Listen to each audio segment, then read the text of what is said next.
So this story is pretty interesting. It says GOP acknowledges struggle to bring down Biden. So Joe Biden has appeared to be a real problem for pretty much everybody, for progressives, even for other corporate Democrats, as well as Republicans. He seems to be like, up until, Majin Buu, in Kid Buu form was eventually killed finally by Goku the Spirit Bomb.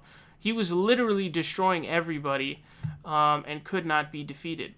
And that's what Joe Biden kind of reminds me of in this situation. He was invincible, basically. So it says Republicans are struggling to land attacks against President Biden as they grapple with how to win back power in Washington next year.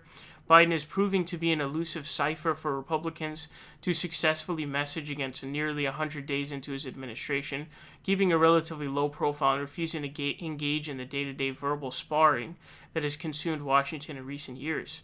It presents a challenge that GOP senators acknowledge they aren't hitting the mark on. Quote, "We need to get better at it. I don't think sometimes our messaging is as sharp as it should be because a lot of the things they're doing are things that are popular. When you're spending money, you're popular," Senator John Thune, the number 2 Senate Republican, said about Republicans' success in defining Biden.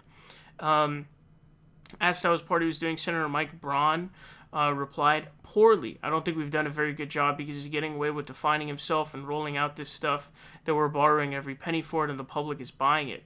We've got to find ways to articulate and scuffle in a better way, and I don't know that we found that."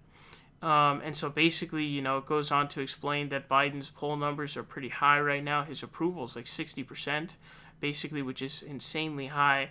But this is, from just like a political analysis perspective, this is so expected, right?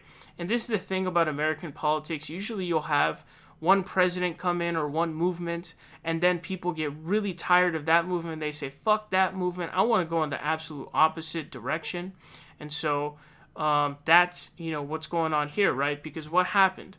You had Donald Trump, who really turned politics into just this huge game show circus, basically. And now you have people deciding, you know what? Fuck that whole thing. I want a guy who has dementia and is not going to say anything, is just going to work behind the scenes and is the status quo, because we actually went with a guy who we thought was anti-status quo, but then we got all the stuff that we got from him like his COVID response. So we want to go back. We want to go to the opposite. And so this is definitely to be expected. It's just, this is American politics. Americans vote one way, and then they say, oh, damn, I don't want that. I'm going the opposite.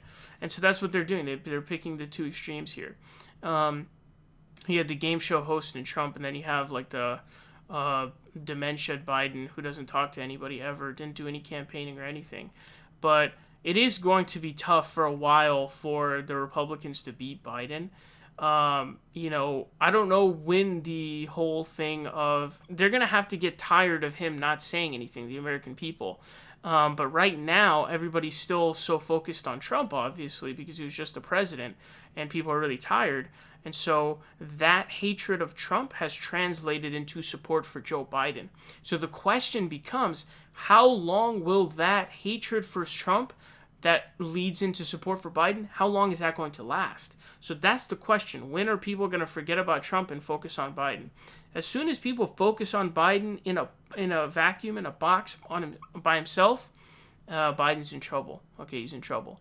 So I don't know when that's going to be, and that's what's going to be the question. But for the GOP, the system is so rigged in favor of them that they perform well in the House and Senate, and that really is enough to blockade anything from the president, and eventually they'll get the presidency back anyways. But the Senate is incredibly undemocratic and needs to be altered. And, it's going to be interesting to see what the future of Biden is. But, yeah, you can see Republicans here getting pretty tired of Biden being popular and winning.